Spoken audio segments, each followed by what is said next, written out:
This is the Shaver Prep Football Podcast, episode 16, presented by Aquarius Home Services and brought to you by True Stone Financial and Culver's. And I'll announce our Culver's Player of the Week in just a minute. We'll also reveal the full 88-player roster for the Minnesota High School All-Star Football game to be played in December at US Bank Stadium. The game director, Dave Fritzy, will join me in studio. But first, not a bad weather weekend for the finale of outdoor high school football in Minnesota.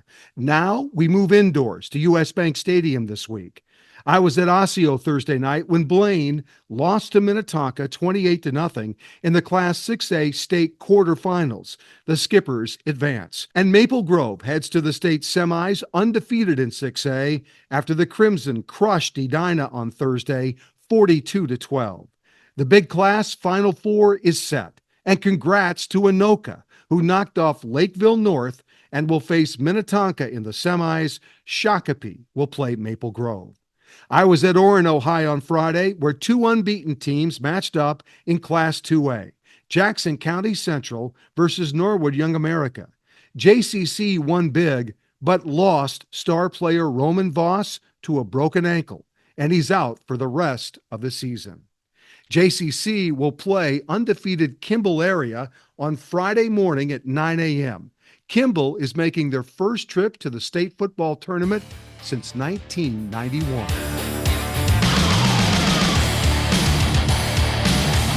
Well, Clay Anderson is the head football coach at Kimball area. The Cubs are back in the state football tournament for the first time since 1991. In fact, they're moving indoors this week to play in the state semifinals at US Bank Stadium. Clay, thanks for doing this. I appreciate it. I know you know what this feels like because you coached at Pipestone.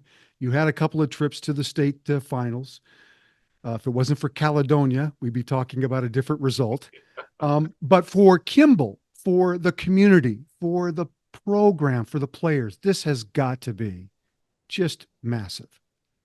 Yeah, it's really exciting.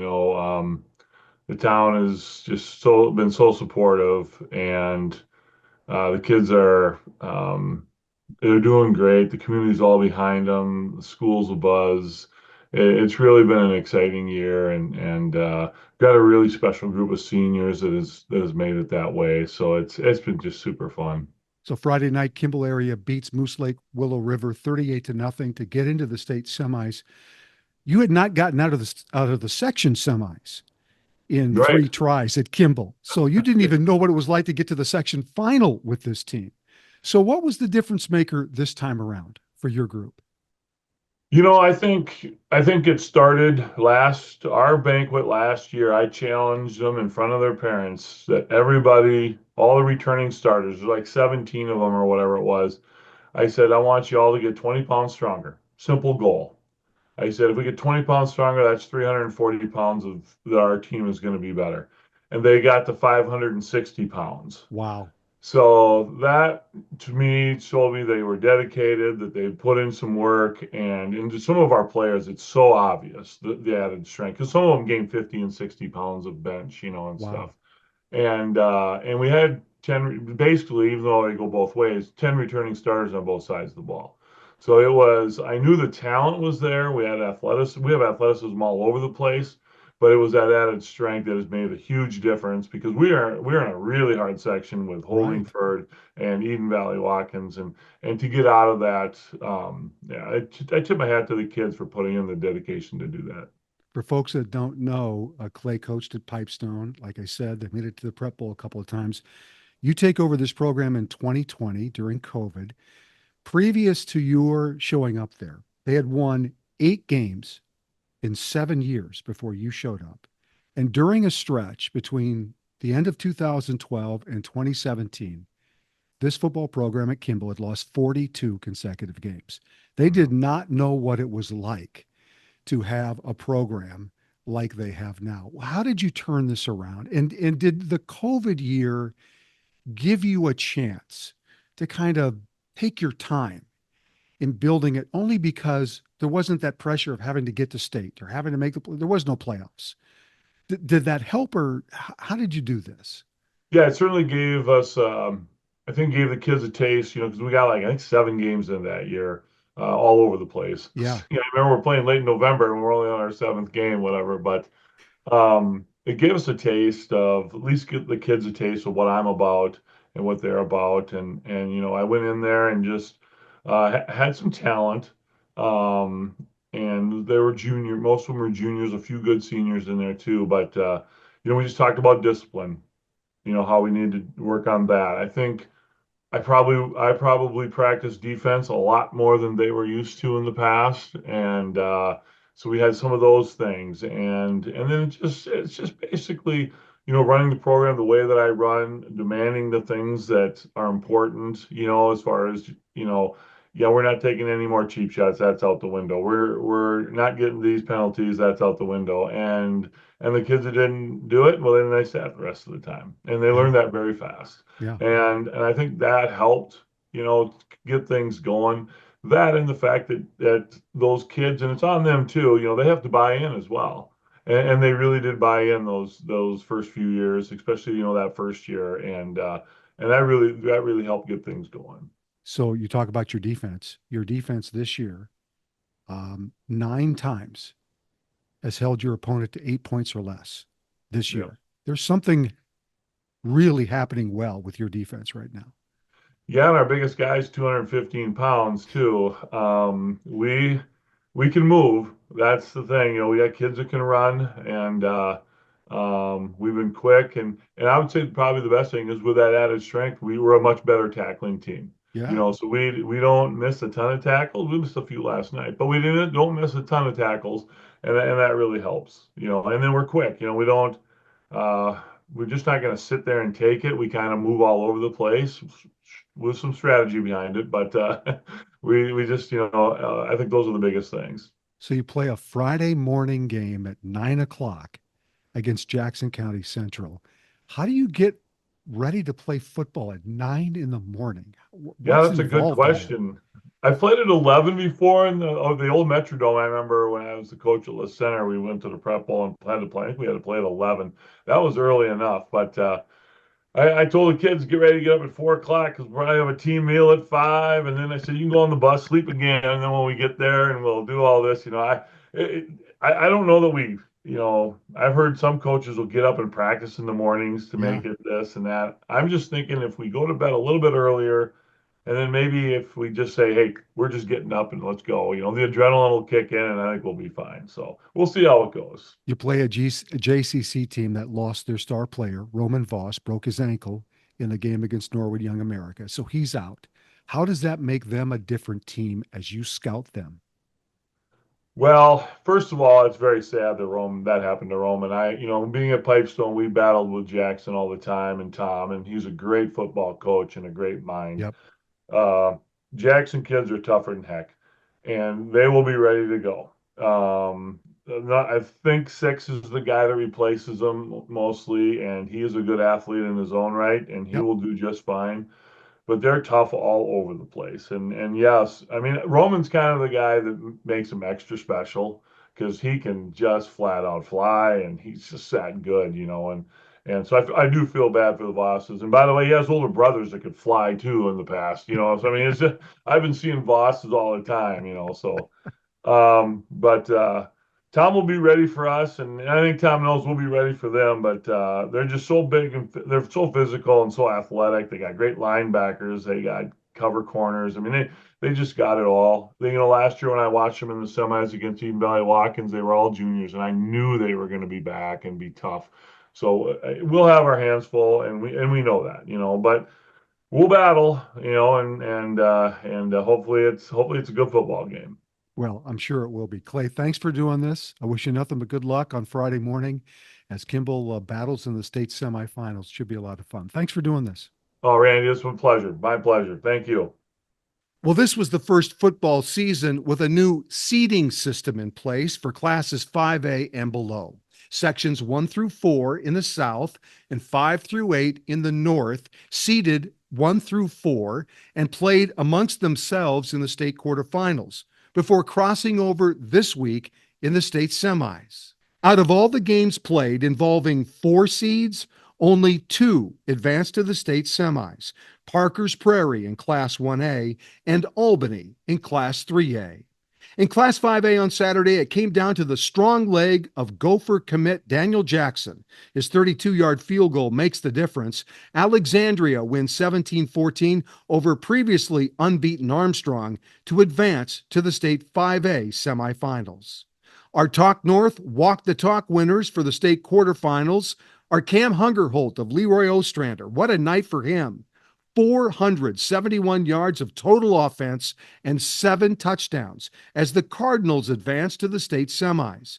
And Cam will actually play against our other Walk the Talk winner, Fertile-Beltrami star running back Isaiah Wright, who last Thursday rushed for 301 yards and 4 touchdowns in a 48-7 win.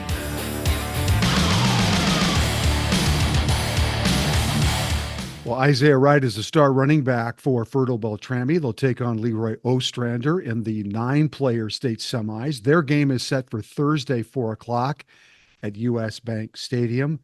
Thanks for doing this. I appreciate it. Last week, you have a monster game.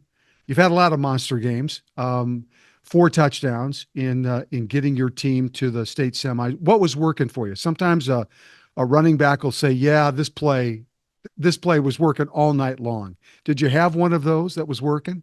Yeah, it's a 25X, I believe is what it's called, and we have our guard pulling, and then it works every time because you got a big lineman running in front of you. Just go right to the end zone once you get past that secondary. So that play was working all night for you. Yep, That's that's what I awesome. scored like all 3 touchdowns on. Then one of the other ones was a toss, I believe. Okay. You get to go indoors this week again. Um, Fast track. For a guy like you, that's like a dream come true, right? To play on a fast track like that. Tell me about that. Oh yeah, it's definitely a lot different than grass. It's a little sketchy sometimes because there's a lot more injury prone, but you just got to be careful. Definitely a lot faster though. What kind of advantage is it for your team in general to be able to play indoors? Well, you don't really have to worry about weather or anything, so it's all just pure air and no wind, and you can throw, you can run. There's no water, no rain or nothing, so it's all good. The entire playbook is open, correct? Yep. Yeah. This is your fourth trip, Fertles, fourth trip consecutively to state. What did you learn from the previous 3 trips that you take with you this week, um, in hopes of winning a state championship? Definitely to enjoy it more this time. We kind of I don't know, they say it's a business trip, but you also got to take in consideration that this will be our last time going down there, so we just got to take in the moment and enjoy everything. So the last time you were there, didn't enjoy it? You weren't able to take, how would you describe it? Yeah, we enjoyed it, but I don't know. It was just more rushed. I don't really know. Felt rushed. Yeah, Yeah. definitely. Um, During the course of the season, you didn't play full games sometimes because of blowout wins. Are you rested? Are you healthy? Do you feel good going into this week? Oh yeah, definitely. I feel our conditioning's great for the team. We had no problem last game.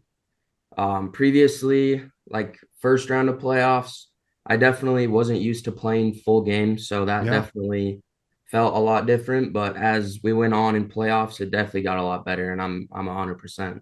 For those that don't know, Isaiah Wright, 505 carries in his career thus far, 5,641 yards, 87 rushing touchdowns, 9 receiving touchdowns, 2 pick sixes, 2 punt returns for a touchdown, 2 kickoff returns for a touchdown. Is there anything you can't do right now on the Mhm. football field? No, How would you definitely just, things I can work on, but yeah. How would you describe yourself as a running back? What do you think makes you really good? I believe my vision.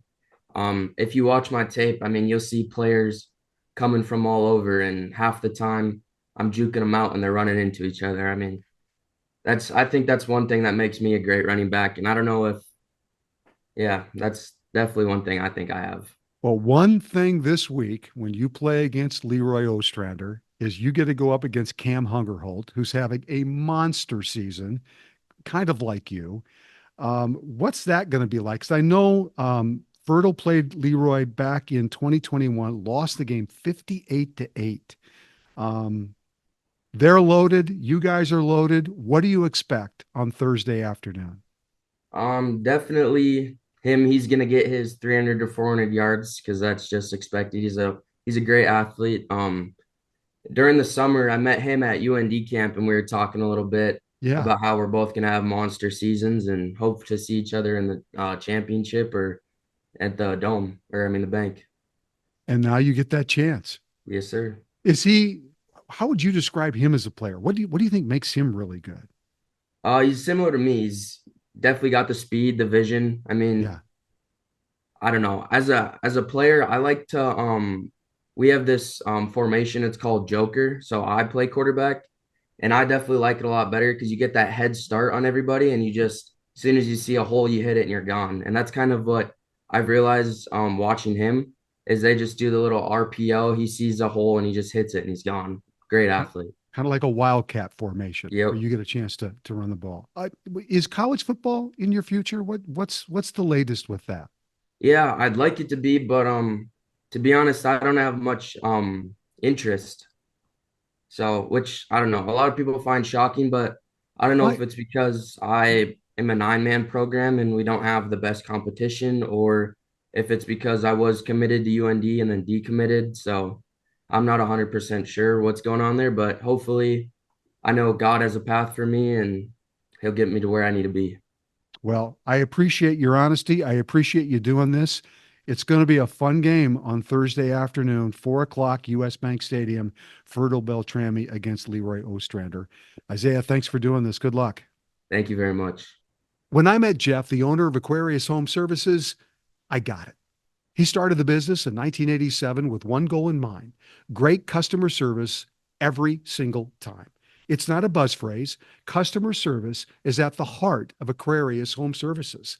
I'm a customer. I see it, I feel it, and trust me, you will too. Cooling, heating, water treatment, plumbing, electrical, and more. Aquarius Home Services, earning the right to be recommended. Well, the Minnesota High School Football All-Star Game will be played on December 14th at US Bank Stadium. The man in charge of that game is Dave Fritzy, the game director. And we're going to release now the full 88-player roster for both the North and the South squads. This game is all about the players. How do you decide which players from the outstate and which players from the Metro end up playing in this game? Randy, each of the nearly 400 football teams in the state of Minnesota, each coach nominates their own player. At that point, we have 3 different committees that actually select the players to play in the game. Our Metro Committee selects 22 North players and 22 South players for the game in the Metro area. We have the Outstate Committee selects 22 South kids and then also 22 North kids from the North Committee. Once those players are all into the nomination and finalization process, the 3 committee chairs will get together and finalize the roster of 44 players for each of the 2 teams. And that's not an easy task. That's a tough There's task. so many great players. They do a lot of research, and it's a bummer because there's a lot of good football players that'll get left out of the game. And one of the reasons why you play this game in December is to be able to get those Division I football players, those college-bound players, Yeah. to be able to participate. Prior to 2016, before the Vikings came on, we had to play the game in the summer. So many of those Division I, II players were not able to play in the game. And by the way, we have 48 Division I, II players playing in the game. That's fantastic. All right, let's meet the North. And we're going to start with the North defense. And they're led by a future Gopher and nose tackle out of Providence Academy, Abu Tarawali. Abu is 6'4", 270, recorded 4 sacks and 30 tackles in leading the Lions to a 7-3 record this fall. Joining Abu at defensive tackle is Blake Van Patten of Orono, Hank Meyer of Kimball, 6'2", 215, and Steve Petrich out of Staples Motley.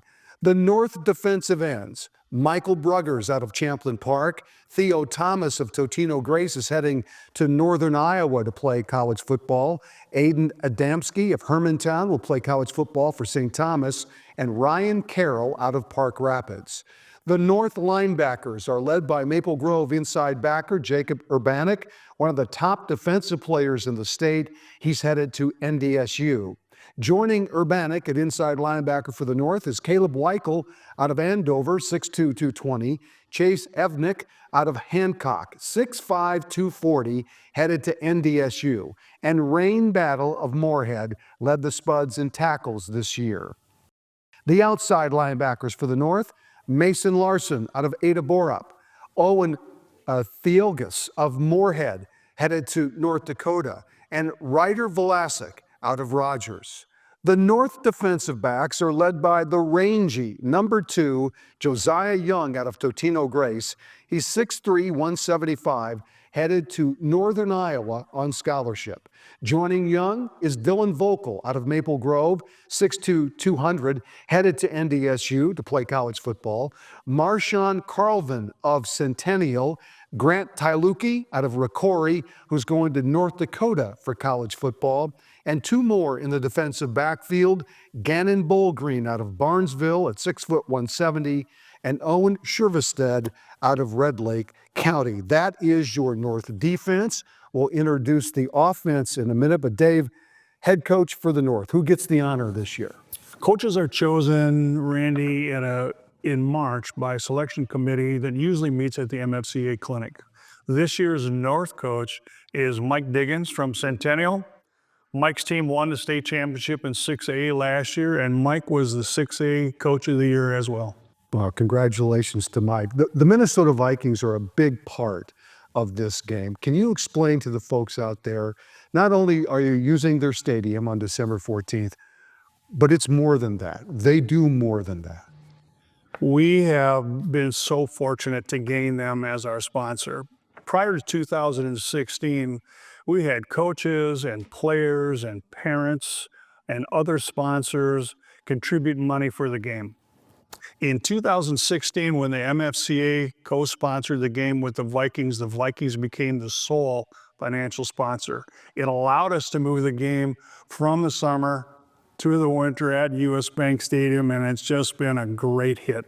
It makes just a big difference, doesn't it? It does. And it's not just the game itself, it's the week leading into it too, and all those things that they do. Yeah, they provide us speakers for the players. They do a great job. We stay at the DoubleTree Hotel. Everything is first class. We practice indoors at the Minnetonka High School Arena and as well at Concordia.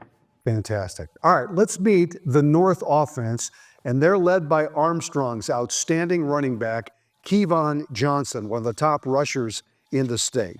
Kevon, not very big, 5'10", 175, but he's a touchdown machine this fall.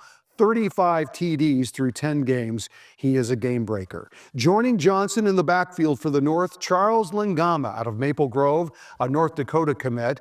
Also Tay Mans of Duluth-Denfeld, 5'11", 200. Isaiah Wright of Fertile-Beltrami's had a monster year for them, one of the top players in 9-man football. And Gavin Schmidt of Elk River, chosen to play fullback for the North. He's 6'1", 215, and he will play college football at UMD. The North quarterbacks are Peyton Podani out of Anoka and Drew Hubner out of Morris area. The North receivers are led by Andover's Cam Bagali, a Gopher commit. Tyjon Brooks of Park Center, not very big, 5'6", 150. He's headed to South Dakota State. Ethan Meyer of Albany, Evan Clute out of Alexandria, 6'3", 185. And the North has decided to add a tight end. Seth Stalock out of Osakis will play tight end.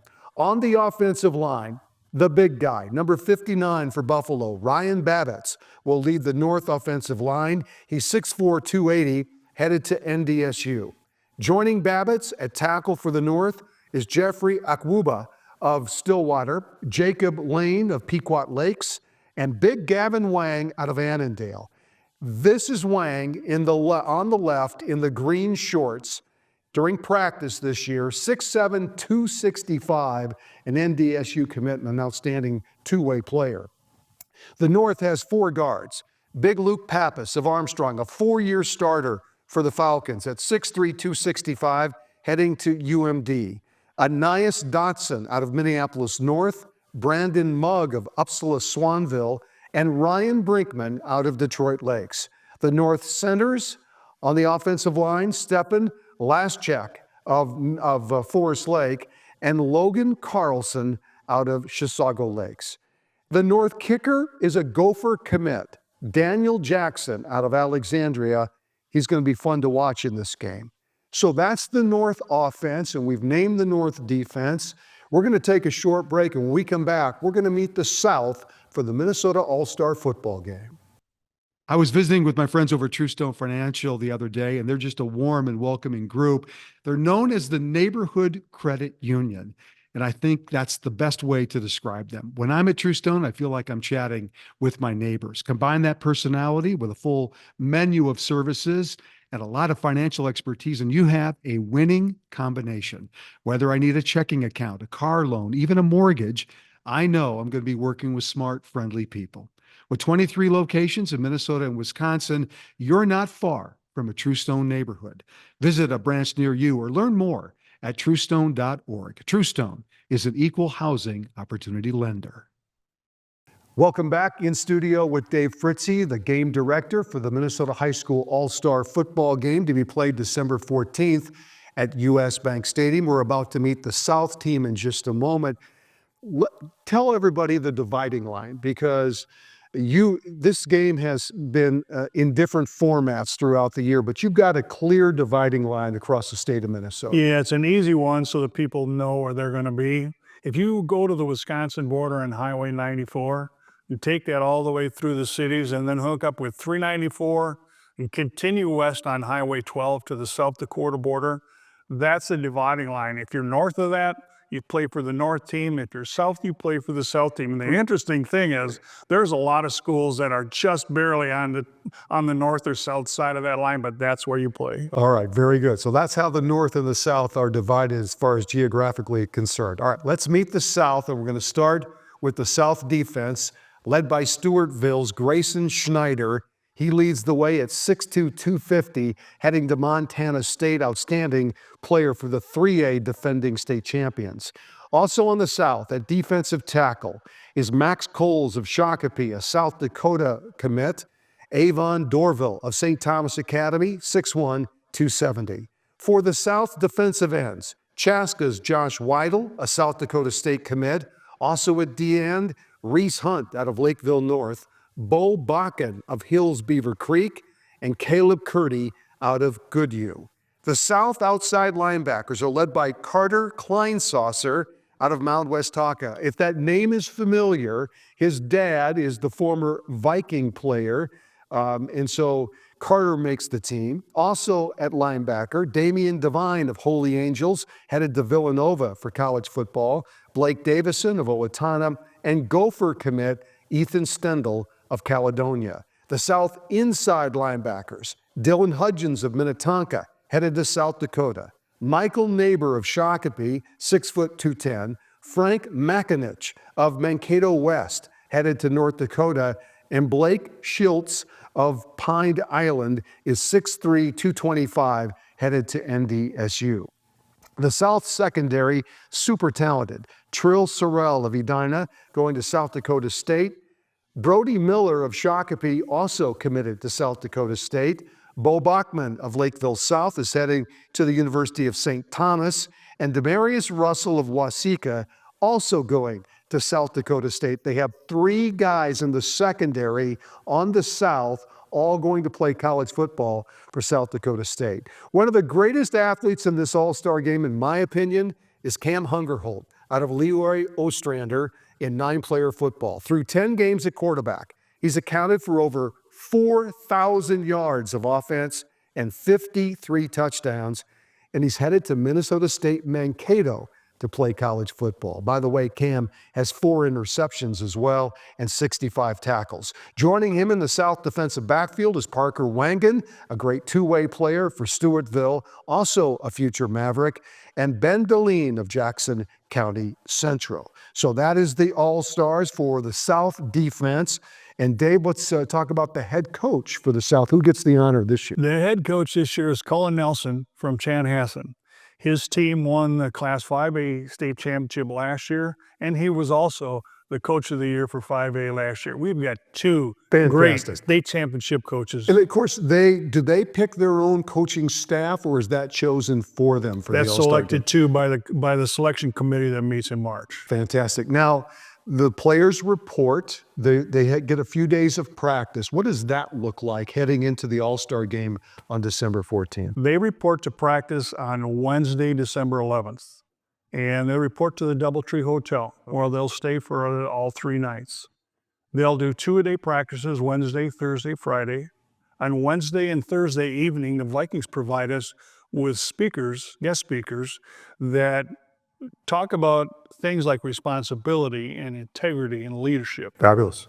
Great thing for the players to hear those kinds of things. And then on Friday night, big banquet at the Doubletree Hotel. And of course, the 1 o'clock game Saturday at US Bank. That's fantastic. All right, let's meet the South offense, and they're led by Ryan Maher out of Minneota High School.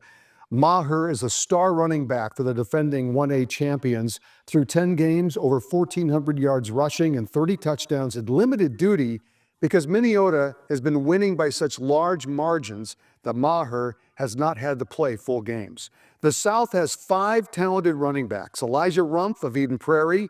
Brooklyn Evans played quarterback for Egan. Maher, of course. Isaiah Beal out of Rochester Mayo.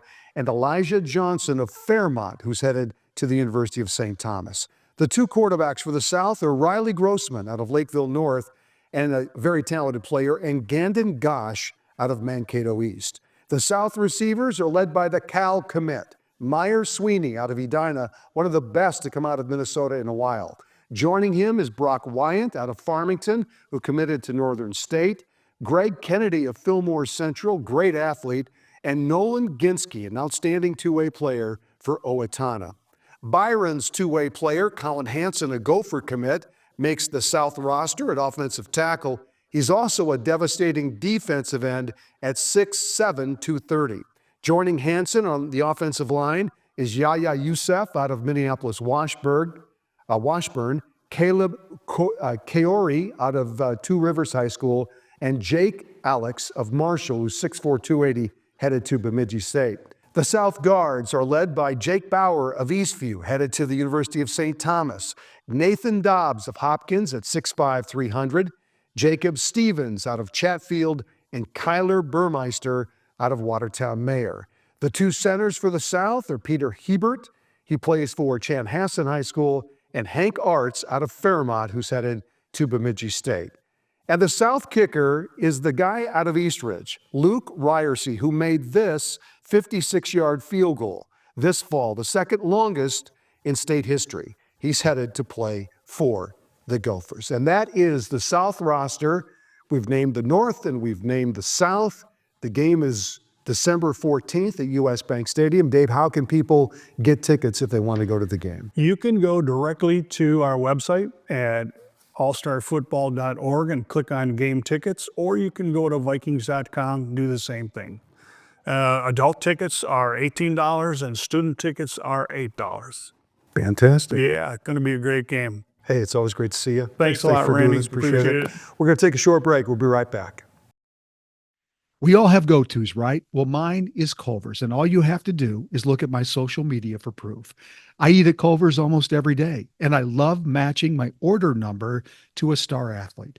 But more than anything else, I love the food. It's fresh, it's delicious, and it's comfort. I feel good after stopping at Culver's. The people are friendly, the food is made to order, and it just makes me happy, truly. So if you're looking for your go-to, I have a recommendation. Culver's. And our Culver's Player of the Week is number 12, Nathan Rambler of Chanhassen. The quarterback threw 4 touchdowns to lead the defending 5A state champions back to US Bank Stadium. Congratulations to Nathan. And Culver's is looking for your Player of the Week for next week. Email your Prep Player of the Week, name, jersey number, and high school to culversplayer@talknorth.com.